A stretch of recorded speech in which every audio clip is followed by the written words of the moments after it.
মহব্বত নিয়ে শুনতে রাজি আছি ইনশাআল্লাহ। নবীজির কথা মহব্বত নিয়ে শুনবো ইনশাআল্লাহ। নামান হাত নামান। मोहब्बत ना थकले जज्बा ना थकले क्यों किच्चू पाए ना। परवाज है दोनों के मगर एक फिजा में, परवाज है दोनों के मगर एक फिजा में, फिर गिरगिस का जहां और है शाही का जहां और। শকুনও বাতাসে ওড়ে, বাস পাখিও বাতাসে ওড়ে। মাপ চাইয়ে বলতেছি আপনাদের কাছে, এই মজলিসে যারা বসা, এই মজলিসে কে কেমন হবেন যার যার সিদ্ধান্ত সে নেবে। আমি আপনাদের সামনে বিষয় পরিষ্কার করতেছি, যার মন যেমন তার অর্জন তেমন হবে, যার মন যেমন তার অর্জন তেমন হবে। সুতরাং মনটারে ঠিক করে নেন, যার ভিতরে যতটা আগ্রহ সে পাবে ততটা। আল্লাহ, এক ঘটনা মনে পড়ে গেল, আপনাদেরকে শুনে এই দেই। এক বুজুর্গের নাম বাকিউদ্দিন ইবনে মুখাল্লাদ। বলেন কি নাম? বাড়ি হলো খোরাসান। বাড়ি কোথায়? খোরাসান, ইরানের ওই দিকে খোরাসান। 20 বছর বয়সে তার মনে শখ জাগছে, আমি নবীজির হাদিস শুনবো, আমি নবীজির হাদিস শুনবো। কার কাছ থেকে? ইমাম আহমদ ইবনে হাম্বলের কাছ থেকে। ইমাম আহমদ ইবনে হাম্বলের বাড়ি হলো বাগদাদ, আর তার বাড়ি খোরাসান। দূরত্ব অনেক, কিন্তু মনের মধ্যে জজবা, ইমাম আহমদ ইবনে হাম্বল থেকে শুনবো। এর নিচের দিকে কেউ চোখ দিয়েন না বাবা, চোখ এই দিকে রাখেন, মনোযোগ দিয়েন। এখান থেকে শব্দ একটা সুইটে গেলেও আর পরের টুক পাবেন না। তো 20 বছরের যুবক টাকা পয়সা নিয়ে গাড়ি বুসকা নিয়ে রওনা হয়েছে ইমাম আহমদের কাছ থেকে হাদিস শুনবে। ইমাম আহমদ আবার কে তাও একটু বলে দেই। 12 বছর বয়সের মধ্যেই হেফজও শেষ, হাদিসও কয়েক হাজার মুখস্থ হয়ে গেছে। জোরে কয় না সুবহানাল্লাহ। 12 বছর বয়স, এর মধ্যে হেফজ তো হয়েছে, হেফজের পরে হাদিসও কয়েক হাজার মুখস্থ হয়ে গেছে।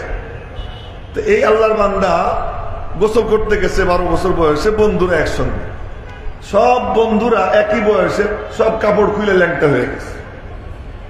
এবং ইমাম আহমদ রে বলতেছে, দোস্ত লুঙ্গি খোল, সবাই আজকে ল্যাংটা হয়ে গোসল করে। তো 12 বছর বয়সে ল্যাংটা হওয়া কোনো ব্যাপার? তো কোনো ব্যাপার না।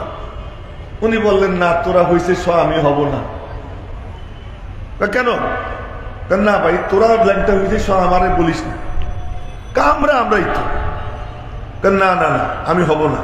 একজন লুঙ্গি ধরে টান দিতে গেছে, সাবধান, কেমন লুঙ্গি ধরবি না। কি হয়েছে? আমরাই তো। না আমরা না, আর একজন আছে। কে আছে? আমার শরম লাগে, আমার আল্লাহ দেখতেছে। জোরে বলেন না আল্লাহু আকবার। ওই বয়সে কি বলে? কে দেখতেছে? আল্লাহ দেখতেছে। যখন এই কথা বলছে তখন অন্য সাথীরা তারা ছেড়ে দিছে, ওই লুঙ্গি পরে গোসল করছে। পরের দিন সকালে ফজরের নামাজ পড়ে মাদ্রাসায় পড়তে গেছেন। এখন উস্তাদ মুহাদ্দিস হাদিসের ব্যাখ্যা করতেছে। ওই 12 বছরের পিচ্চি বলে কি, উস্তাদ জি ব্যাখ্যাটা এরকম না করে এরকম করলে ভালো হইতো না? বলেন তো, আমি এখন হাদিসের ব্যাখ্যা করতেছি, ও যদি দাঁড়াইয়া কয় যে হুজুর ব্যাখ্যাটা এমন না এমন করেন, তা আপনারা বলবেন কি বেয়াদব? কিন্তু ওই উস্তাদ দেখতেছেন, আরে পিচ্চি যা বলে তাই তো ঠিক। উনি বলতেছেন, হ্যাঁ বাবা তোর কথাই তো ঠিক। আর এক হাদিসের ব্যাখ্যা করছেন, আবার উস্তাদ জি ব্যাখ্যাটা মনে হয় এইরকম করলে ভালো হইতো আদবের সাথে। দেখে যে তাই ঠিক। 1টা 2টা 3টা 4টা কয়েক হাদিস হওয়ার পরে উস্তাদ ক্লাস শেষ করে খাস কামরায় গিয়া এরপরে ডাক দিছেন, আহমদ এদিকে আয়। আহমদের ভিতরে নিছে, বলতো তোর জীবনে কি ঘটছে? উস্তাদ জি গতকাল গোসল করতে গেছিলাম, সাথীরা সবাই ল্যাংটা হয়েছে, আমারে ল্যাংটা হইতে বলছে, আমি ল্যাংটা হই নেই, আমি লুঙ্গি পরেই গোসল করছি। আমার ওরা বলছিল কেউ তো দেখবে না, আমি বলছিলাম না, আর কেউ দেখুক আর না দেখুক আমার শরম লাগে, আল্লাহ আমারে দেখবে। তো রাত্রে ঘুমাইছি, ঘুমের মধ্যে দেখি 2 নুরানি চেহারার বুজুর্গ আমার কাছে আসছে। আইসে বলতেছে, আমাদেরকে চেনো, আমরা কারা? আমি বললাম না। আমি আবু বকর, এই যে ওমর। জোরে কন্যা আল্লাহু আকবার। আমি আবু বকর, এই যে ওমর। আপনারা কেন আসছেন? গতকাল তুমি যে কাণ্ড ঘটাইছো, ওই যে মুহাম্মদুর রাসূলুল্লাহ তোমারে ডাকতেছেন। বলেন না সাল্লাল্লাহু আলাইহি ওয়াসাল্লাম, আরো জোরে সাল্লাল্লাহু আলাইহি ওয়াসাল্লাম। 10টা নেকি হবে, 10টা গুনাহ মাফ হবে, 10টা মর্যাদা বৃদ্ধি পাবে, 10টা খাস রহমত নাজিল হবে। এই মুহূর্তে দুরূদ শরীফ নাম ঠিকানা সহ রওজা পাকে চলে যাবে। না সুবহানাল্লাহ, ঢকমত হয়নি, আরো জোরে সুবহানাল্লাহ। এখন যখন দেখলাম নবীজিরে, তো দুই বুজুর্গরে দুই দিকে ধাক্কা দিয়ে দিছি দৌড়, আর দৌড় দিয়ে গেছি। নবীজি আমারে বুকের সঙ্গে জড়াই ধরছে, জড়াই ধরে বললেন, আজ থেকে তুই আমার রুহানি সন্তান। আর নবীজি তার নিজের মুখের লালা আমার মুখের মধ্যে দিয়ে দিছে। ধরে কন্যা সুবহানাল্লাহ। এই লাইনটা কি লাইন তাই বলতেছে। এক একজন মনে করে ঘরে বসে বসে গবেষণা করব আর কিছু পাইয়ে যাব, কিতাবের পরে কিতাব পড়বো আর পাইয়ে যাব। না না না, এই রাস্তাটা অন্য রাস্তা, এই রাস্তাটাই নুরানি পথ। ওই যে নবীজির লালা পাইছি, কাজে এই কারণেই আল্লাহ পাক তোর সিনা নূর দিয়ে ভরে দিছে। এ হলো ইমাম আহমদ ইবনে হাম্বল। এই ইমাম আহমদ ইবনে হাম্বলের কাছে হাদিস পড়তে যাইতেছে কে? ওই 20 বছরের যুবক। আমি বলতেছি, আপনারা যারা আসছেন, মনের মধ্যে যদি আগ্রহ থাকে তাহলে সে কেমন পাবে, এইটা বোঝানোর জন্য এই ঘটনা বলতেছি, খুব লক্ষ্য দিয়ে শুনে। তো বাকিউদ্দিন ইবনে মুখাল্লাদ রওনা হয়েছেন নৌকায় করে, বড় নৌকা। ওই নৌকা লম্বা টাইম চলার পরে তীরে গিয়ে ভিড়ছে। কতদিন লাগছে আল্লাহ ভালো জানে। তো কিনারায় নামছেন, নামে জিজ্ঞেস করছেন বাগদাদ কত দূর? 700 মাইল। কত মাইল? এই 700 মাইল ব্যাগ কান্দে নিয়ে পায়ে হাঁটছেন। আপনারা কতটুকু হাইটে আইছেন? রিক্সায় চড়ছেন, মাংনা মাংনা হাদিস পেয়ে যেতেছেন, আলেম উলামারা আয়োজন করছে, আর এখানে পাইতেছেন। আলেম কাদেরকে বলে একটু পরে বলতেছি, আগে এই ঘটনা শেষ করে নেই। তো হাঁটা শুরু করছে। 700 মাইল হাঁটতে মনে হয় 2-3 দিনে হয়ে গেছে। কতদিন লাগছে আল্লাহ ভালো জানে। যাইতে যাইতে বাগদাদের উপকণ্ঠে গেছেন, গিয়া ঘুমাইছে। ঘুম থেকে উঠা গাট্টি মুস্কা কান্দে নিয়ে ভিতরে ঢুকছেন। বাগদাদে ঢুকে জিজ্ঞেস করছেন, ইমাম আহমদ কোন মসজিদে বসে পড়ান? উনি তো এখন পড়ান না। কেন? জালেম শাসক ওনার উপরে নিষেধাজ্ঞা দিছে, উনি পড়াইতে পারবেন না। ওই জালেম মনে মনে ভাবছিল কি, যে আমি আর জীবনে ক্ষমতার থেকে নামবো না। এই কাণ্ড কারবার আজকের না, ওই জামানার থেকেই চলতেছে। ওই জামানার থেকে চলতেছে। কণ্ঠ রোধ করতে চায়। আরে তুই কেমনে কণ্ঠ রোধ করবি? ये नूर खुदा है ये कभी बुझ न सकेगा, ये नूर खुदा है ये कभी बुझ न सकेगा, जितना ही दबाओगे उसे वो उभरता रहेगा। জোরে কয় না আল্লাহু আকবার। যত দাবাইতে চাও এটা আরো বেশি দাও দাও করে জ্বলতে থাকবে। এ জ্বলার জিনিস, এ আগুন উপরে উঠার জিনিস, এ নূর উপরে উঠার জিনিস, এ দাউ দাউ করে জ্বলে, সিনায় জ্বলে। এটা কোনো কাগজের পাতায় জ্বলে না, এটা কোনো সহিফায় জ্বলে না, এটা কোনো তক্তায় জ্বলে না, এটা সিনায় জ্বলে। সিনার থেকে সিনায় যায়। এইটাকে মিটানোর সামর্থ্য দুনিয়ার কারণে। ওই জালেম শাসক মনে করছিল যে ইমাম আহমদের কণ্ঠ দিলাম রোধ কইরা। আল্লাহ কয়, তুই কেমনে রোধ করবি? আমি যদি জ্বালাইতে চাই। এই আর একদিকে তাকায় কেন? যে সামনে বৈশা চোখ এই দিকে থাকবে। হ্যাঁ, সবার এই কামটা সবাই করে। আমি তো আর কানে হাত দিয়ে সুর দিচ্ছি না, আপনাদের দিকে তাকাই তাকাই কথা বলতেছি, মনোযোগ দিয়ে শুনবে। এবার ওই জালেম শাসক বিধিনিষেধ আরোপ করছে। সে মনে মনে ভাবছিল, আমার এই চেয়ার আর কোনোদিন যাবে না। আমাদের শাসকরাও ভাবছিল যে আমাদের চেয়ার কোনোদিন যাবে না। কিন্তু তাসের ঘর ওড়ে, শুনছি তাসের ঘরের মতো উড়ে যায়, কিন্তু ওই উড়াটা যে কেমন তা দুনিয়া আমরা বুঝতাম না। এবার দেখা গেছে যে তাসের ঘরের থেকেও দ্রুত উড়ে চলে গেল। কেন? মজলুমের আহ, মজলুমের আহ। এক একটা আলেম কারাগারে পড়ে রয়েছে, তার খোঁজ খবর নেওয়ার কেউ নাই। ও ওখানে বইসা বইসা মালিকের কদমে সিজদা দিছে, কোরআনে কারিমের তেলাওয়াত করছে, আল্লাহ বলছে, আহ বলছে, আরশে আজিমে আহ চলে গেছে, আর আল্লাহ পাকের পক্ষ থেকে ফয়সালা হয়ে গেছে, ফয়সালা হয়ে গেছে। সুতরাং এইটা ঠেকানোর সামর্থ্য কারো নাই। গুরু হে আমলদার খালওয়াত নাসি, গুরু হে আমলদার খালওয়াত নাসি, কদম হায় খাকি দমে আতশি, বা এক নারা কোহে যে জাবর কানন, বা এক নালা মুলকে বাহাম্বর জানন। সুর অত ভালো না, এই জন্য আল্লাহু আকবার বলবেন না, জোরে বলেন না আল্লাহু আকবার। কিছু লোক আছে দেখতে বলদ বলদ মনে হয়, বলদ বলদ মনে হয়, বেশি কিছু বোঝে না, সাদা সিধা। এদেরকে ধরে ধরে ঠুসে, ধরে ধরে কি ঠুসে, মনে করে এদের তো কোনো শক্তি নেই, এরা কি করবে। মৌলবী বলে রাখলে মৌলবীর কি পাওয়ার আছে, কিন্তু ও তো জানে না যে মৌলবীর পাওয়ারটা কি, আলেমের পাওয়ারটা কি, ইমানদারের পাওয়ারটা কি, এ তো জানে না। এক বুজুর্গ, কথা কিন্তু সরাই যায়, আপনারা আবার যদি আমার উপর রাগ করেন আমার কিচ্ছু করেন নাই। এক বুজুর্গ রাস্তা দিয়ে হাইটে যাইতেছেন, বৃষ্টি পড়তেছে গুড়ি গুড়ি, তো উনি খড়ম পায়ে দিয়ে হাঁটে। খড়ম চেনেননি আপনারা? এখন তো আর খড়ম নাই, আগে খড়ম ছিল। খড়ম পায়ে দিয়ে হাঁটতেছেন, তো ওই খড়মের থেকে সিটা একটু কাদা গিয়ে লাগছে এক লোকের বউয়ের শাড়িতে। বউ না, ওয়াইফ। কি কার শাড়িতে লাগছে?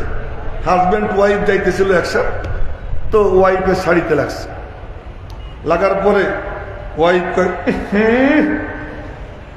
স্বামী কয় কি হয়েছে? কই মৌলবীর ঠ্যাঙ্গের থেকে, খড়মের থেকে এই যে কাদা লাগছে আমার। এখন ওই মাস্তান হাজবেন্ড বলে, এ মৌলবী তেরে সাথ আঁখ নেই, এ মৌলবী তোর চোখ নেই? ভাই ভুল হয়ে গেছে, লক্ষ্য করিনি। মৌলবী সাহেবের একটা থাপ্পড় দিছে। উনি মনে মনে বললেন, আল্লাহ তুমি না চাইলে তো আর দিত না, তুমি না চাইলে তো আর থাপ্পড় দিত না, তুমি চাইছো বলেই তো দিছে। ওর হাতের শক্তিও তো তোমার হাতে, তুমি ইচ্ছা করলে ওর হাত প্যারালাইজ বানাই দিবার পারতা, তা তুমি বানাও নাই। আমার ওর হাতটা আমার গাল পর্যন্ত আসার সুযোগ তুমি দিছো, তো তুমি যখন আমাকে থাপ্পড় দিয়ে খুশি, আমিও থাপ্পড় খেয়ে খুশি। এই মনে মনে বইলা হাইটা সামনে গেছে। সামনে একটা হোটেল, হোটেলে দুধ গরম করতেছে। হুজুর রে দেখে ডাক দিছে, হুজুর কি আসেন, বসেন। বস, এক গ্লাস গরম দুধ হুজুরে দিছে, হুজুর খান। আজকে আমি নিয়ত করছিলাম যে সকালবেলা হোটেল খোলার পরে প্রথম যারে পাবো তার এক গ্লাস দুধ খাওয়াবো, আপনারাই প্রথম পাইছি, খান। তো উনি দুধ খাইছেন, খাইয়া কদ্দুর গিয়া আসমানের দিকে তাকাইয়ে বলতেছেন, আরে আল্লাহ থাপ্পড় भी खिलाता है, दूध भी पिलाता है। থাপ্পড়ও খাওয়াও, দুধও পান করাও, এই বলছে। কিন্তু মনে মনে কয়, জিন্দা কুনিয়া তয়ে তু অরবু খুশি ফেদায়ে তু, জিন্দা কুনিয়া তয়ে তু অরবু খুশি ফেদায়ে তু, দিল শুদা মুবতলায়ে তু, হর চে কুনি রেজায়ে তু। তুমি যদি জিন্দা রাখো তোমার দান, তুমি যদি মারতে চাও আমি তোমার উপর কুরবান, তুমি যা করো আমি রাজি আছি। উনি হেঁটে যেতেছেন, মাহামা আব্দে ফিরিং ও মগর আব্দু, মাহামা আব্দে ফিরিং ও মগর আব্দু, ও নগঞ্জদ দর জাহানে রঙ্গবু। আমরা খ্রিস্টানের গোলাম, উনি হলেন আল্লাহর গোলাম। আল্লাহর দিকে নজর, হেঁটে যাইতেছেন। এদিকে স্বামী স্ত্রী দুইজন বাড়িতে গেছে, তো বাড়িতে উপরে উঠতে গেছে, স্বামী পিছলে খাইয়া, স্বামী তো না হাজবেন্ড, স্বামী বলে ফেলেছে আবার হাজবেন্ড, হাজবেন্ড পিছলে খেয়ে পড়ে গেছে, পড়ে গিয়ে জায়গায় মরে গেছে, জায়গায় মরে গেছে। খুব মনোযোগ দিয়ে শুনে, মরে গেছে। এখন স্ত্রী বলতেছে, ওয়াইফ বলতেছে, মোল্লা কি বদদুয়া লাগ গই, বলতেছে কি মোল্লা কি বদদুয়া লাগ গই। এখন আশপাশের মানুষকে মোল্লা কি বদদুয়া লাগ গই, মোল্লার কি হয়েছে? অমক হুজুর রে উনি থাপ্পড় দিছিল, তো এলাকাবাসী গিয়ে হুজুর রে ধরছে, হুজুর ও তো একটা থাপ্পড় দিছিল, মাফ করে দিতেন। বদদোয়া দিলেন কেন? বলে কেন, আমি তো কোনো বদদোয়া দিইনি। তো মরলো কেন? পুরো ঘটনা শুনলেন কিন্তু মনোযোগ দিয়ে, মরলো কেন? तो अल्लाह वली बोलन कि असल में बात यह है कि उसको उसकी बीवी से मोहब्बत है, इसलिए उसने मुझे थप्पड़ मारा, और मेरे को भी किसी से मोहब्बत है। तो तार बीबीर साथे मोहब्बत আছে, ওই মহব্বতের কারণে তার বিবির গায়ে ময়লা লাগছে, তার দিলে চোট লাগছে, সে আমারে থাপ্পড় দিছে, আমারেও কেউ মহব্বত করে। আমারে যখন থাপ্পড় দিছে, তার চোট লাগছে, সে বদলা নিছে, আমি তার কি করব? তো বদলা নেয় কে? মান আদা লি ওয়ালিয়ান ফাকাদ আযানতুহু বিল হারব। ওই বাগদাদের শাসক মনে করছিল, আপনারা মনে করেন আমি ভুলে গেছি, ওইটা জায়গা ঠিক আছে। বাগদাদের শাসক মনে করছিল কি আমার ক্ষমতা আর যাবে না, এখন পলানের পথ পায় না। কয়দিন পরে, এক বছরের এই ওই যে বাগদাদের শাসক, এখন উনি ঢুকছেন, ঢুকে বলতেছেন তো পড়ায় কে? উনি পড়ান না, কে পড়ায়? ইয়াহইয়া ইবনে মাইন পড়ান। এই নামগুলো শোনেন, মনে রাখেন, ভিতরে গাইতে রাখেন। ইয়াহইয়া ইবনে মাইন বড় মুহাদ্দিস, বহুত বড় মুহাদ্দিস, উনি পড়ান। যাইতে ওনার কাছে পড়ি, তো মসজিদে গিয়ে পড়তে বসছি। পড়ার শেষে ছাত্ররা একটা একটা করে প্রশ্ন করে, তো উনি দাঁড়াইছেন, ওই যুবক বাকিউদ্দিন, নাম মনে আছে তো? বাকিউদ্দিন দাঁড়াইয়া এক প্রশ্ন করছেন, উনি উত্তর দিছেন। আমার আর একটা প্রশ্ন, একজনে পাঞ্জাবির ভিতরে টান দিয়ে বল, প্রশ্ন একজন একটাই করতে পারবে, একটার বেশি না। ভাই আমি দূরের থেকে আইছি, আমার আসল প্রশ্ন হয়নি। কোথেকে আইসিস? খুরাসান থেকে, কষ্ট করে আইসি। কাচ্চা কর, আর একটা কর। এখন করে কি? হযরত আহমদ ইবনে হাম্বল মা তাকুলু ফি শানিহি, আহমদ ইবনে হাম্বলের ব্যাপারে আপনার কি অভিমত? ইয়াহইয়া ইবনে মাইন মাথা নিচু করে ফেলছে, সব ছাত্ররা মাথা নিচু করে ফেলছে, সব মাথা নিচু করে বসে রয়েছে। অনেকক্ষণ পর মাথা উঁচু করে ইয়াহইয়া ইবনে মাইন বললেন, হুয়া ইমামুল মুহাদ্দিসিন, উনি সমস্ত মুহাদ্দিসদের ইমাম। ওই যুবক মনে মনে বলে, যাক আমার সফর সার্থক। এবার হাদিস পড়ছে, ওনার কাছে পড়তে পড়তে একজনের সাথে কানে কানে কথা কয়, আহমদ ইবনে হাম্বলের বাড়িটা একটু আমার চিনে দেওয়া যায়? আহমদ ইবনে হাম্বলের বাড়ি চিনে দিতে গিয়ে আমিও জেলে যাব, তুইও জেলে যাবি। পারবো না। ভাই তোর কিচ্ছু করা লাগবে না, শুধু আমি তোর সঙ্গে হাঁটতে থাকবো, ওনার বাড়ি যেখানে আসবে খালি চোখ দিয়ে ইশারা করে দিবি, ডাইন পাশে না বাম পাশে, আর তোর কোনো কাম নেই। আচ্ছা ঠিক আছে। একসাথে হাঁটতে হাঁটতে গেছে, চোখ দিয়ে ইশারা করছে, বাড়িটা চিনে নিছে। এখন মনে মনে বলে, ওনার কাছ থেকে হাদিস শিখবো, কেমনে শিখবো?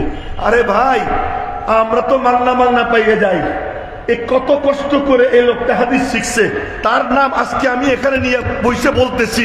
কিয়ামত পর্যন্ত বলা হবে আল্লাহর নবীর হাদিস, আল্লাহর পাকের কালাম, এটা শিখার জন্য যার অন্তরে তলব থাকবে, জ্বালাপোড়া থাকবে, এই জন্য ত্যাগ আর কুরবানি দেওয়ার মানসিকতা থাকবে, আল্লাহ পাক তাকে কিয়ামত পর্যন্ত জন্য চমকাইয়ে দিবে। তো সে মনে মনে কয় যে কেমনে যাওয়া যায় ওনার কাছে। পরে কয় এক কাম করি, ভিক্ষুক সাজি। তখন 20 বছরের যুবক যদি ভিক্ষুক সাজে, সুন্দর চেহারা, তো ভিক্ষুক সাজছে। ওই যুগে ভিক্ষুক এর ভিক্ষার সিস্টেম কি ছিল দেখেন আমার দিকে, বাটি একটা হাতে নিয়ে মানুষের কাছে এরকম যাইতো আর বলতো কি, আজরুকা আলাল্লাহ, আজরুকা আলাল্লাহ, তোমার বিনিময় দিবেন আল্লাহ। বলতো না আমার কিছু দেন, খালি বলতো আজরুকা আলাল্লাহ, তোমার আজর সওয়াব দিবেন আল্লাহ, এই কথা বলতো।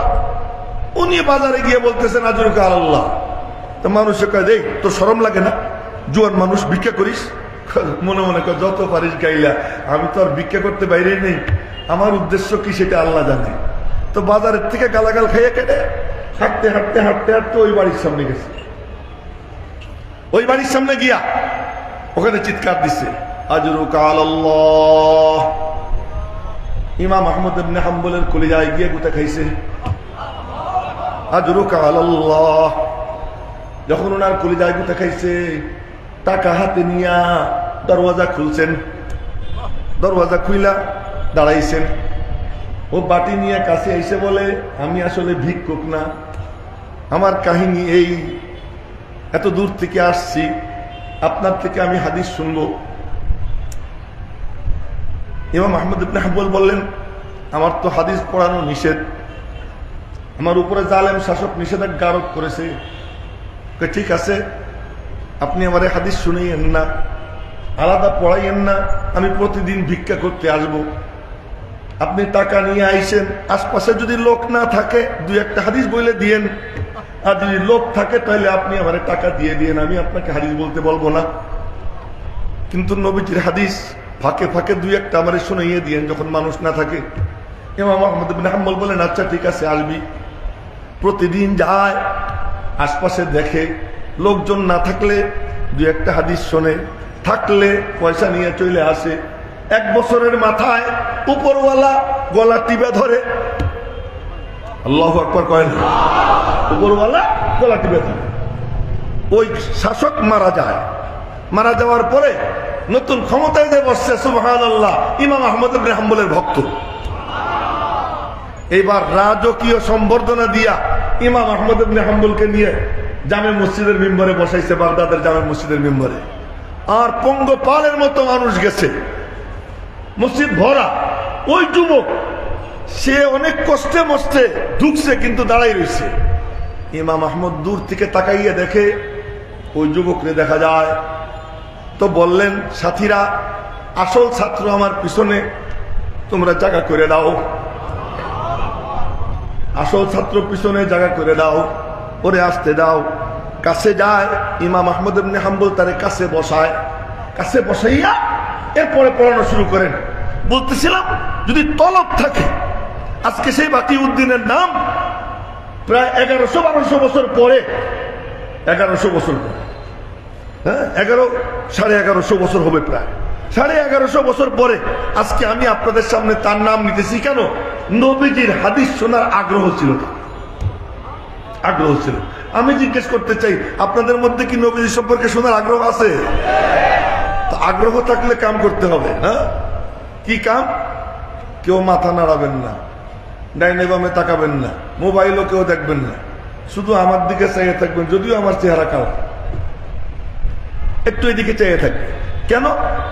এইটাই নিয়ম, এইটাই নিয়ম। আল্লাহ পাক রব্বুল আলামিন যেহেতু এই প্রথম জলসা, এই জন্য আমি কথা একটু ভাঙ্গা ভাঙ্গা আপনাদের সামনে বলতেছি। আর আগামীতে দেখা হয় না না হয় জানি না, হয়তো এইটাই আমার শেষ, এমন হইতে পারে, বলা যায় না। সেজন্য আল্লাহ পাক আমাদেরকে কিচ্ছু দেন নাই, আর সব মখলুকরে সব দিছেন। পিপিলিকারে সব দিয়ে দিছেন ভিতরে, ছাগল রে সব দিছেন, বাঘরে সব দিছেন, সিংহরে সব দিছেন। এক ছাগলের বাচ্চারে বলতে হয় না তুই কি খাবি, কোথায় গিয়ে খাবি। এক মুরগিরে বলতে হয় না জঙ্গলে গিয়ে কি খাবি কি না খাবি। ও জঙ্গলে গিয়ে টুকাই টুকাই ওর খাবারটা খায়, মার কোলে নিয়ে খাওয়ানো লাগে না। আর মানুষের বাচ্চা আগুন পাইলে আগুন ধরে, পায়খানা পাইলে পায়খানা ধরে, জুতা পাইলে জুতা ধরে চাটে। ও বোঝে না কি খাবে কি খাবে না। আল্লাহ কয় সবাইরে দিছি, তোদেরকে দেই নেই। সবাইরে দিছি হেদায়েত, তোদেরকে দেই নেই। কিন্তু তোদেরকে 3টা জিনিস দিছি। কি? শুনেন, আমার কথা না, আল্লাহর কথা। আল্লাহু আখরাজাকুম মিন বুতুনি উম্মাহাতিকুম লা তা'লামুনা শাইআ। আল্লাহ পাক তোমাদেরকে তোমাদের মায়েদের পেট থেকে বের করেছেন। মায়ের পেট থেকে বের করেছেন কে? আরো জোরে বলেন কে? তাহলে সিজার করতে কেন নেন? সিজার করতে কেন নেন? এই নাভির থেকে নিয়ে স্ত্রীর গোপন অঙ্গগুলো অন্যরে কেন দেখান, কেন যান? রব্বুল আলামিন বলেন আল্লাহু আখরাজাকুম, আমি আল্লাহ বের করি। বের করেন কে? যখন জন্মের টাইম আসে, রেহেম এই বাচ্চা দানির জন্য নিয়োজিত ফেরেশতা সে নূরের পর নিয়ে আইসা বনি আদমকে ওই পরে কইরা মায়ের পেট থেকে বের করে। জোরে করেন না আল্লাহু আকবার। কিন্তু ডাক্তাররা কি? আরে কসাইয়ের কসাই, গেলেই কয় কি সিজার লাগবে, গেলেই বলে কি সিজার লাগবে। সিজার করলে কি হয়? যেই নারীর মাথার থেকে পা পর্যন্ত পুরোটা ঢাইকা রাখা দরকার, তার সবচেয়ে জঘন্য অঙ্গ এটা অন্য পুরুষ ডাক্তারের দেখার ব্যবস্থা করে। এই সিস্টেম চালু করছে খ্রিস্টানরা। কোনো দরকার ছিল না।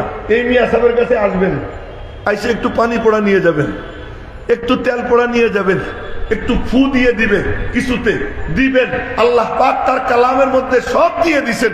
এই সব থাকার পরে আমরা গাধার দল আল্লাহর কালাম বাদ দিয়া আমরা ইহুদি খ্রিস্টানদের পিছনে দৌড়াই, যে কারণে আমাদের এই অবস্থা। রব্বুল আলামিন বলেন, আল্লাহু আখরাজাকুম, আমি আল্লাহ তোদেরকে বের করছি। আল্লাহু আকবার বলবেন না? রাগ করছেন নাকি? অনেকে মনে হয় তার বউ সিজার করছে, তাদের বিরুদ্ধে চলে গেছে দেখে রাগ হয়েছেন।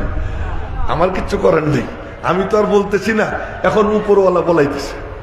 আল্লাহু আখরাজাকুম, আল্লাহ বের করেছেন তোমাদেরকে। আমি তরজমা করতেছি, মিন বুতুনি উম্মাহাতিকুম, তোমাদের মায়েদের পেট থেকে। লা তা'লামুনা শাইআ, কোন ইলম তোমাদেরকে আমি দেই নাই। গরুরে এলেম দিছি, ছাগলরে এলেম দিছি, বাঘরে এলেম দিছি, পিপিলিকাকে এলেম দিছি, কিন্তু তোমাদেরকে কোনো এলেম দেই নাই। কিন্তু তিনটা জিনিস দিছি। কি তিনটা জিনিস? ওয়াজআলা লাকুমুস সামা, আমার দিকে দেখেন, ওয়াজআলা লাকুমুস সামা ওয়াল আবসারা ওয়াল আফইদা। তরজমা বুঝছেন? হ্যাঁ, ওয়াজআলা লাকুমুস সামা, তোমাদেরকে কান দিছি, ওয়াল আবসারা, চোখ দিছি, ওয়াল আফইদা, কলব দিছি। এই তিন জিনিস দিছি। এই তিন জিনিস যে কাজে লাগাবে, আমি আল্লাহ তার সিনা এলেম দিয়া ভইরা দিব। আল্লাহু আকবার বললেন না ভালো করে?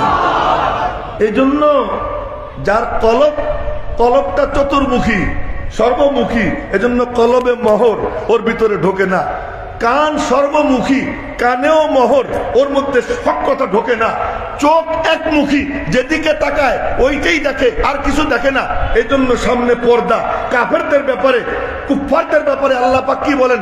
খাতামাল্লাহু আলা কুলুবিহিম ওয়া আলা সামইহিম, যে ওদের দিলে, ওদের কানে আমি আল্লাহ মোহর মেরে দিছি, ঢোকে না। ওয়া আলা আবসারিহিম গিশাওয়া, চোখের সামনে পর্দা দিয়ে দিছি। এখন যদি আমার দিলে না ঢোকে, আমার কলবটা কেমন হবে? আমার কানে যদি না ঢুকে, আমার কানটা কেমন হবে? এই জন্য দ্বীনি মজলিসে আসলে এই তিন কাম করতে হবে। চোখ, কান, কলব, তিনটা এই দিকে দিয়া মনোযোগ দিয়ে যে শুনবে, আল্লাহ পাক তার সিনা এলেমের নূর দিয়ে ভরে দেবে। ধরে কোন আল্লাহু আকবার। এই জন্য আমি বলছি যে আপনারা আমার দিকে চেয়ে থাকেন। কথা মেলা দূর চলে গেছে। বলতেছিলাম হাসান ইবনে সাবিত রাদিয়াল্লাহু তাআলা আনহুর কথা, মনে আছে? হাসান ইবনে সাবিত রাদিয়াল্লাহু তাআলা আনহু জিহ্বা বের করে কতক্ষণ ঘুরে এরপরে শুরু করছেন কবিতা। 2-3 লাইন শুনাই। হাজাউতা মুহাম্মাদান ফাজাবতু আনহু, হাজাউতা মুহাম্মাদান ফাজাবতু আনহু ওয়া ইনদাল্লাহি ফি যাকাল জাযাউ, হাজাউতা মুহাম্মাদান বাররান তাকিয়ান রাসূলুল্লাহি সীমাতুহুল ওয়াফাউ, ফাইন্না বি ওয়া ওয়ালিদাতি ওয়া ইরজি লিইরজি মুহাম্মাদিন মিনকুম ওয়াকাউ। কবিতা অনেক লম্বা। হাসান ইবনে সাবিত কবিতা বলে, নবীজির প্রশংসা করে। মানুষে বলে, হাসান তুমি তো চমৎকার, নবীজির প্রশংসা করো। হাসান বলে, না না না, আমি নবীজির প্রশংসা করি না। তো কি করো তুমি? মাইন মাদাহতু মুহাম্মাদান মাদাহতুহু ওয়ালাকিন মাদাহতু মাকালাতি বিমুহাম্মাদি। আমি যখন নবীজির প্রশংসা করি, আসলে প্রশংসা তার করি না, তার প্রশংসা কইরা আমি আমার শেরগুলোকে দুনিয়াবাসীর সামনে চমকাইয়ে দেই। আমার কবিতার মার্কেট গরম হয়ে যায়। আমি ইয়াহিয়া মাহমুদও কিছু বললে নবীজির সামনে আমার মার্কেট গরম হবে। নবীজির কিচ্ছু হবে। নবীজি তিনি কে, কত বড়, আল্লাহ পাক রব্বুল আলামিন বলেন, আরে তারে তোরা কি চিনবি? তার শানে তোরা কি বলবি? তার মান কি, তার শান কি? দেখ আমি আল্লাহ কি বলি, শোন। এবার আল্লাহ বলে, ওয়াদ-দুহা, বিসমিল্লাহির রহমানির রহিম, ওয়াদ-দুহা, দুহার কসম। চাষতের সময়ের কসম। আল্লামা ফখরুদ্দিন রাজি রহমতুল্লাহি আলাই তাফসিরে কাবীর, বড় তাফসিরের কিতাব, ইমাম রাজি বলেন এই ওয়াদ্দুহার এক তাফসির হলো ওয়াদ্দুহা, দোস্ত তোমার নুরানি চেহারার কসম। সুবহানাল্লাহ কয় না? তো আল্লাহ পাক যার চেহারার কসম খায়, ওয়াল্লাইলি ইযা সাজা, তোমার কালো চুলের কসম। ওয়াদ্দুহা তোমার নুরানি চেহারার কসম। ওয়াল্লাইলি ইযা সাজা, তোমার কালো চুলের কসম। মেরে মুহতারাম ভাইও, সিরাতে পাকের আলোচনা, সিরাতুন নবীর আলোচনা এটা করা, এর যদি শুধু ভূমিকায় কিছু সময় ব্যয় করি এও মেলা সময় লাগবে, কিন্তু আমি খুব সংক্ষেপে শুরুর থেকে আসতেছি। এক সত্তা, আল্লাহ যাকে নির্বাচন করেছেন, বাছাই করেছেন, ওই সত্তাকে আল্লাহ তাআলা একেবারে আসমান জমিন সৃষ্টির আগে 1000 বছর আগে আল্লাহ পাক তার এলেমের মধ্যে তার সত্তাকে হাজির কইরা রব্বুল আলামিন নিজে কোরআনে কারীমে তিলাওয়াত করেছেন। আসমান জমিন সৃষ্টির কত বছর আগে? 1000 বছর। এই কথা আবার বলেছেন নবীজি মুজামে তবরানির হাদিস, যে 1000 বছর আগে আল্লাহ পাক তার নাম নিয়ে কোরআনে কারীমে 2টা সূরা তিলাওয়াত করেছেন। এই মহান সত্তা, সেই মহান সত্তা কেমন? একেবারে ছোট্ট থেকে শুরু করে বুড়া হওয়া পর্যন্ত দিন যত গেছে উজ্জ্বলতা, তার চমক দমক, তার আকর্ষণ তত বাড়তেই থাকছে, এখনো বাড়তেছে। কিয়ামতের দিন আরো বাড়বে, মাকামে মাহমুদে আরো বাড়বে, জান্নাতে গিয়ে তার মাকাম আরো উঁচু হবে।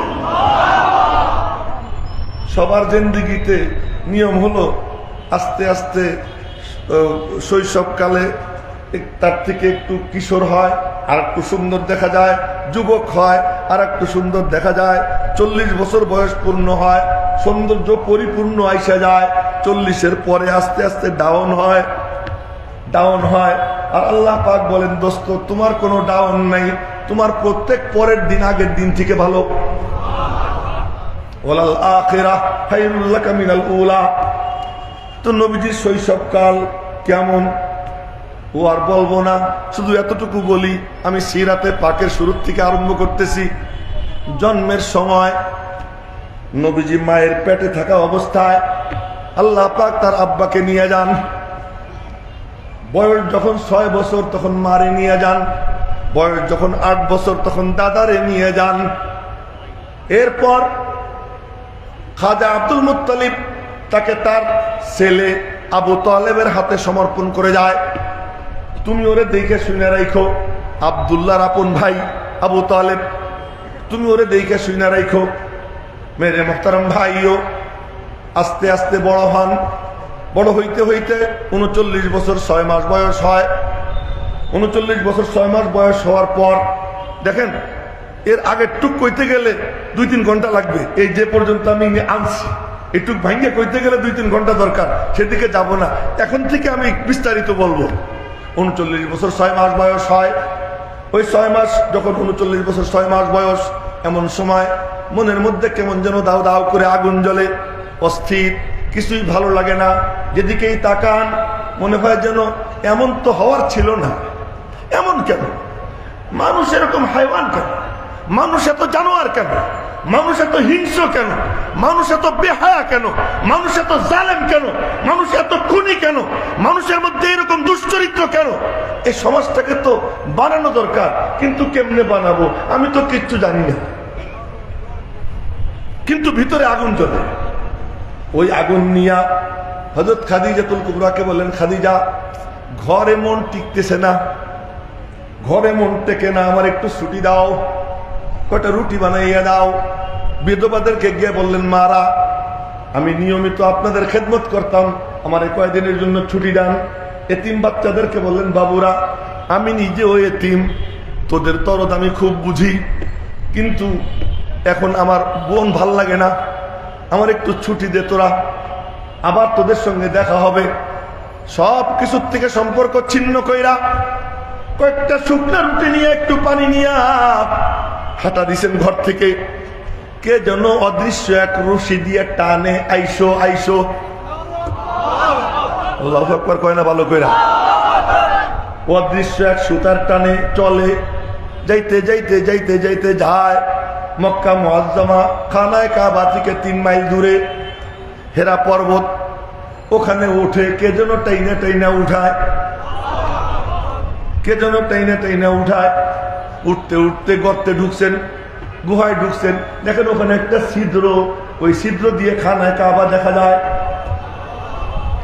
আল্লাহু আকবার কয় না? ওই ছিদ্র দিয়ে খানায় কাবা দেখা যায়। ওখানে বৈশা বৈশা, বুখারী শরীফের হাদিস, ওখানে বৈশা বৈশা এক টানা 30 দিন 40 দিন 50 দিন এক টানা থাকেন। আর কি করেন? বুখারী শরীফের হাদিস, কানা ইয়াতাহান্নাসু, সেখানে বসে বসে তাহান্নুস করতেন। তাহান্নুস মানে ইবাদত করতেন। কি ইবাদত করতেন? জিকির করতেন। না না না, কি করতেন না করতেন আল্লাহ জানে, তবে আমার মন বলে। উলামা একরাম মারতে কইতেছি, আমার মন বলে। আমার মন কি বলে? ওখানে বসে বসে বলতেন, কে আছো, কোথায় তুমি, জানালা খোলো, পর্দা সরাও, দেখা যাও। আমার মন বলে কেউ না কেউ তো আছে যে আমারে বানাইছে। আমার চোখের দৃষ্টিশক্তি এ কিন্তু কেমন, এমন না যে জমা থাকে, এটা বাকায়দা। আমি এখন দেখতেছি এটা আল্লাহ পাক এখনই পার্সেল করতেছেন। জোরে কয় না আল্লাহু আকবার? এই চোখের দৃষ্টিশক্তি বিদ্যুতের মতো, বিদ্যুৎ অনবরত সাপ্লাই হয়। আল্লাহ পাক দৃষ্টিশক্তি সাপ্লাই করেন, শ্রবণ শক্তি সাপ্লাই করেন, হাতের ধরার শক্তি সাপ্লাই করেন। এই সব কিছু চলমান, মালিক সারাক্ষণ। এই জন্য বিসমিল্লাহ, আল্লাহ, মুজিদ, রহমান, মুবকি, রহিম, খাস রহমতওয়ালা, জাযা দেনেওয়ালা। কি বললাম বুঝেই দেই। আল্লাহ যিনি স্রষ্টা, রহমান যিনি মুবকি, বাকি রাখেন। প্রতি মুহূর্তে মুহূর্তে আল্লাহ পাক আমাদেরকে সব কিছু বিনা বিলে সাপ্লাই করতেছে। আল্লাহর কসম, এই যে দেখতেছি এখন, এই দেখাটা এই মুহূর্তে সাপ্লাই হইতেছে। এই যে আপনারা শুনতেছেন, আল্লাহর কসম, এটা এই মুহূর্তে সাপ্লাই হইতেছে। অনেকের কান আছে শোনে না, চোখ আছে দেখে না, জিহ্বা আছে বলতে পারে না, যে বলতেছি আল্লাহর কসম, আল্লাহ সাক্ষী, এক্ষুনি সাপ্লাই হইতেছে। জোরে কোন আল্লাহু আকবার। তো মনে মনে বলেন, আমি তো বুঝি না কি দিয়ে নড়ে, আমি তো বুঝি না কি দিয়ে দেখি, আমি তো বুঝি না কি দিয়ে শুনি, আমি তো বুঝি না কি দিয়ে চিন্তা করি। নিশ্চয়ই কেউ তো আসো। আল্লাহু আকবার কইেন না আপনারা। হুজুর খুশা দিলে পরে আল্লাহু আকবার বলবেন। জোরে বলেন না আল্লাহু আকবার। কেউ তো আসো, কোথায় তুমি? শুনে আমার মন বলে, মনে মনে বলতেছেন, কোথায় তুমি? জানালা খোলো, পর্দা সরাও, দেখা দাও, দেখা দাও। আমার মন বলে তোমারে পাইলে সব সমস্যার সমাধান হয়ে যাবে। তোমার সাথে কানেকশন হইলে, আইলে কায়ে তু জবাবে হর সওয়াল, মুশকিলাত তু হল সওয়াদ বে কিলো কাল। আমার মন বলে একবার যদি তোমার সাক্ষাৎ পাই, সব সমস্যার সমাধান হয়ে যাবে। এইরকম করে ডাকতেছিলেন, ডাকতেছিলেন, ডাকতেছিলেন। ডাকতে ডাকতে 40 বছর পূর্ণ হয়। হেরা গুহার মুখে এক আগন্তুক আসে, আইসে ডাক দেয়, ইয়া মুহাম্মদ। এখন বলেন সাল্লাল্লাহু আলাইহি ওয়াসাল্লাম, ইয়া মুহাম্মদ, ইয়া মুহাম্মদ জগত উজালা, কমলি ওয়ালা तुम्हारी नाम, কাউসার ওয়ালা तुम्हारी नाम, মদিনা ওয়ালা तुम्हारी नाम। সাল্লাল্লাহু আলাইহি ওয়াসাল্লাম বলেন না সাল্লাল্লাহু আলাইহি ওয়াসাল্লাম। এমনি নাত পড়তে পারি না, কিন্তু পড়ার লোভ আছে, লোভ আছে, কিন্তু সুর নাই। সুর থাকলে নাত পড়ে শুনেছি, কিন্তু সুরই নাই, তো পড়বো কেমনি? এই জন্য একটু 2-3 লাইন কইলাম, যে এখন তো আর না শুনে পারবেন না আপনারা, জোর করে শুনাইলাম আর কি। ডাক দিছে, ইয়া মুহাম্মদ, দুরূদ শরীফ সাল্লাল্লাহু আলাইহি ওয়াসাল্লাম। ওই যে একজনের মাথা নিচের দিকে, মাথা সোজা, চোখ নিচে থাকবে না। এটাই তো বললাম লম্বা টাইম নিয়ে, চোখের দিকে। নাম ধরে তো কেউ ডাকে না।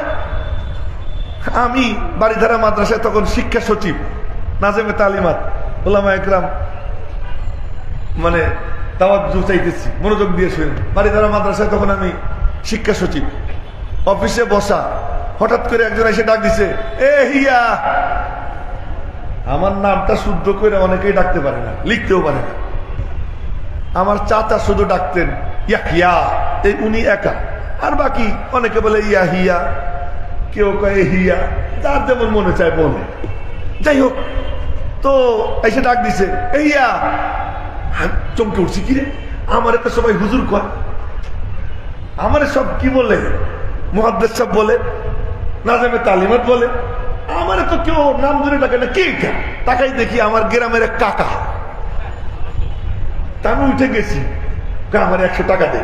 আমি তাড়াতাড়ি টাকা 100 দিয়ে আল্লাহ ইজ্জত বাঁচা, টাকা দিয়া তাড়াতাড়ি চাচারে বিদায় করছি।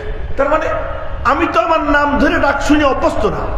নবীজি মক্কা সকলের আদরের দুলাল, কেউ নাম ধরে ডাকতো না। কেউ বলে ভাতিজা, কেউ বলে ভাইয়া, কেউ বলে আলামিন, কেউ বলে অমুক তমুক, একটা একটা করে ডাকে, কিন্তু কেউ নাম ধরে ডাকে না। হঠাৎ করে নাম ধরে ডাক দেখলেই সবাই বলতো জাল আমিন, জাল আমিন, আল আমিন এসে গেছে, আল আমিন এসে গেছে। কিন্তু নাম ধরে কেউ ডাকে না। কে হঠাৎ করে নাম ধরে ডাক দিছে? তাকাইছেন বুখারী শরীফের হাদিস। আর হাদিস যখন বলা হয় সহিহ হাদিস, ওই মজলিসের মাঝে আর রওজা পাকের মাঝে কোনো বেড়া থাকে না, কোনো দেয়াল থাকে না, কোনো পর্দা থাকে না। রওজা পাক থেকে ওই মজলিসের মধ্যে নূরের তাজাল্লি পড়তে আরম্ভ হয়ে যায়। এই দৃশ্য দেখছেন শাহ ওলিউল্লাহ মুহাদ্দিসে দেহলভী। আল্লাহু আকবার বলবেন না? শাহ ওলিউল্লাহ মুহাদ্দিসে দেহলভী দেখছেন, রওজা পাকের পাশে মুরাকাবায় বসছেন, মুরাকাবায় বসছেন, মনে মনে বলতেছেন পৃথিবীর যেসব জায়গায় হাদিসের চর্চা হয় ওই জায়গাগুলো কেমন। আমি তখন দেখতে পাইলাম জঙ্গলে, ঘরে, বাইরে, যেখানেই হাদিসের চর্চা হইতেছে রওজা পাক থেকে ওখানে নূরের তাজাল্লি হইতেছে। আমি এখন আপনাদের সামনে বুখারী শরীফের হাদিস বলতেছি।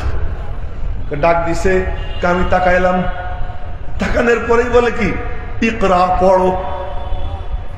প্রথম কথা পড়ো, বুঝা গেল পড়া ছাড়া কিছু হয় না, এলেম ছাড়া কিছু হয় না।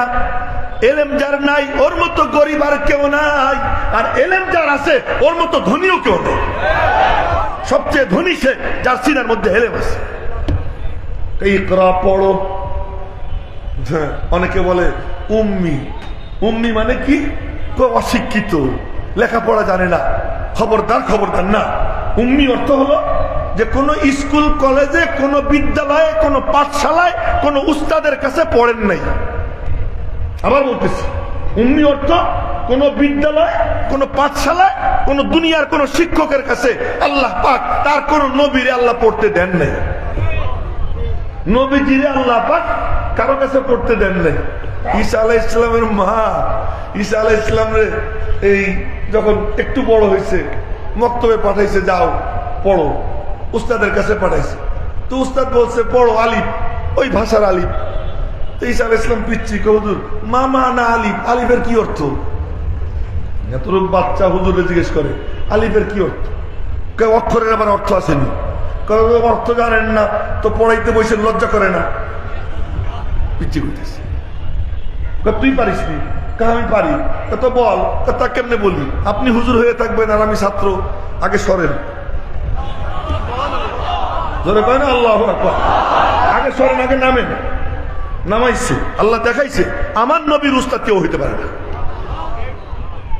আর মার কাছে পুলারে কিছু মনে হয়, মার কাছে পুলারে মনে হয় কি এটা কিছু বোঝে না। তা না হইলে যেই পুলা কোলে বসে ভাষণ দিল, দুধ খাইতে খাইতে ভাষণ দিল, ক্বালা ইন্নী আবদুল্লাহ আতানিয়াল কিতাব, আমি আল্লাহর বান্দা, এই মাত্র ইনজিল আল্লাহ আমার সিনায় ঢাইলে দিছেন। আল্লাহু আকবার। এখনো কয় না এরা ভালো কইরা নবী, নবীর উস্তাদ কেউ হয় না। তোমরা বলবা 40 বছরের বুড়া এখনো কিচ্ছু পারে না। এইটা তার সৌন্দর্য কমায় নাই, বরং বাড়াই দিছে। ফুটফুটে সুন্দর বাচ্চার কপালে কালো কাজলের টিপ, এটা কি কপাল কালা বানায় না উজ্জ্বল বানায়? হ্যাঁ, আমি কালো কাজলের টিপ দিতে কইতেছি না। যদি কেউ দিয়ে ফেলায় তো বাচ্চাটার সৌন্দর্য বাড়ে না কমে? কোন নবী 40 বছর পর্যন্ত কোনো কিছু পারেন না, কোন পাঠশালায় পড়েন নাই, এটা তার সৌন্দর্য কোটি কোটি গুণ বাড়াই দিছে। কিয়ামত পর্যন্ত কেউ বলতে পারবে না যে উনি কারোর থেকে কিছু নিছেন, যে উনি কারোর শিখানোর কথা বলতেছেন। এ কেউ বলার কোনো কি নেই, সুযোগ নেই। কেউ বলে ইকরা, আমি বললাম মা না বিকারি, পড়া তো দূরের কথা, ওই জগতের সাথে আমার কোনো সম্পর্ক নাই, ওই জগতের সাথে কোনো সম্পর্ক নাই।